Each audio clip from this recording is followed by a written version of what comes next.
আপনারা ইতিমধ্যে প্রত্যেকে জানেন যে আবাস যোজনার যে ঘরের টাকা রয়েছে সেটা কিন্তু কেন্দ্রীয় সরকার আটকে রেখেছে। কেন্দ্রীয় সরকার কিন্তু রাজ্য সরকারকে সেই টাকাটা দিচ্ছে না। এর ফলে আপনারা যারা আবাস যোজনার তালিকায় রয়েছেন বা আবাস যোজনা থেকে ঘর পাওয়ার উপযুক্ত রয়েছেন, আপনারা কিন্তু ঘর পাওয়ার টাকা পাচ্ছেন না। এর ফলে কিন্তু একটা অস্বাভাবিক পরিবেশ সৃষ্টি হয়েছে। শুধু আবাস যোজনার টাকা নয়, কেন্দ্র সরকার কিন্তু রাজ্যের ১০০ দিনের টাকা পর্যন্ত আটকে রেখেছে। এর ফলে কিন্তু সাধারণ মানুষ প্রচণ্ড বিপদে পড়েছে। সাধারণ মানুষের যাদের বাড়ির উপরে ছাদটুকু নেই, যাদের থাকার ঘরটুকু নেই, তারা কিন্তু অনেক আশা নিয়ে আবাস যোজনা থেকে একটা থাকার ছাদ পাওয়ার অপেক্ষায় ছিল। সেটা কিন্তু আর স্বপ্ন পূরণ হচ্ছে না এই মুহূর্তে। বিভিন্ন রকম বাধা কিন্তু সৃষ্টি হয়েছে। তো এই সমস্ত বিচার বিবেচনা করে পশ্চিমবঙ্গের রাজ্য সরকার একটা কিন্তু গুরুত্বপূর্ণ সিদ্ধান্ত নিয়েছে। পশ্চিমবঙ্গ রাজ্য সরকার অলরেডি কিন্তু একটা বড় ঘোষণা করে দিয়েছে, তোমরা ইতিমধ্যে সেটা জেনেছো। এখন তোমাদের মনে প্রশ্ন, এটা ফেক নাকি এটা সত্যি? অবশ্যই বলছি যে পশ্চিমবঙ্গ রাজ্য সরকার কিন্তু তাদের রাজ্যের নিজের উদ্যোগে কিন্তু একটা নতুন পোর্টাল চালু করছে, যেই পোর্টালের নাম হচ্ছে গৃহশ্রী। মানে এই গৃহশ্রী পোর্টাল কি? আপনারা তো জানেন যে রাজ্য সরকারকে কেন্দ্র সরকার সেই মতো টাকা দিচ্ছে না আবাস যোজনা। তো সেই হিসেবে রাজ্য নিজেই নিজের কোষাগার থেকে টাকা খরচ করে গৃহশ্রী পোর্টাল চালু করছে। এখান থেকে রাজ্যের যে সমস্ত মানুষের বাড়ির উপরে ছাদটুকু নেই, যাদের বাড়ি ঘর নেই, তাদের কিন্তু একটা ঘর দেওয়ার যে টাকাটা থাকে ১,২০,০০০-এর মতো, এই টাকাটা কিন্তু রাজ্যের পক্ষ থেকে তারা নিজেরাই দেবে। এটা কিন্তু সিদ্ধান্ত নেওয়া হয়েছে।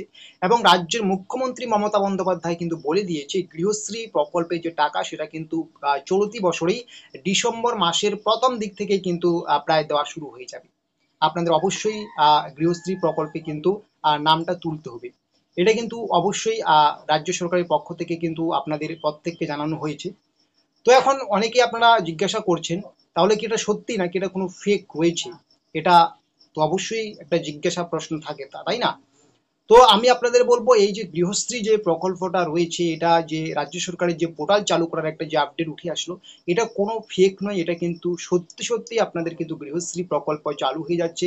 এবং এই প্রকল্পের মাধ্যমে আপনারা কিন্তু পুরোপুরি রাজ্যের কোষাগার থেকে আপনাদের কিন্তু ছাড়টুকু তৈরি করে দেওয়া হবে, এরকমই কিন্তু সিদ্ধান্ত নেওয়া হয়েছে রাজ্য সরকারের পক্ষ থেকে। কারণ কেন্দ্র সরকার কিন্তু একে একে রাজ্যের সমস্ত টাকা কিন্তু আটকে দিচ্ছে। এটা আপনারা অবশ্যই অবগত এটা নিয়ে। তো আমি কিন্তু আপনাদের কিভাবে কি করতে হবে সেটা বলছি না, পরবর্তীতে আমি বলে দেবো। তবে আপনাদের এটুকু আমি জানালাম যে আপনারা অনেকেই এটা নিয়ে কিন্তু দ্বন্দ্বের মধ্যে আছেন। এটা কি সত্যি সত্যি সত্যি সত্যি কি রাজ্যে গৃহশ্রী প্রকল্প চালু হচ্ছে এবং ডিসেম্বর থেকে পেমেন্ট দেওয়া শুরু করছে?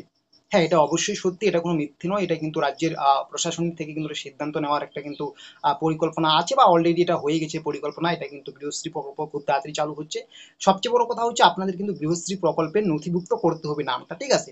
এবং এটা হয়তো বিভিন্ন এখানে থাকতে পারে কাদের কাদের নামটা এখানে নথিভুক্ত করতে পারবে কিনা, সেটা নিয়ে কিন্তু তারা কিন্তু একটা লিস্ট বানিয়ে দেবে এটা। বা আপনাদের কিন্তু সেরকম যদি সেই প্রকল্পে যদি আপনারা ভুক্তভোগী হয়ে থাকেন, তো অবশ্যই কিন্তু আপনারা সেখানে আবেদন করতে পারবেন।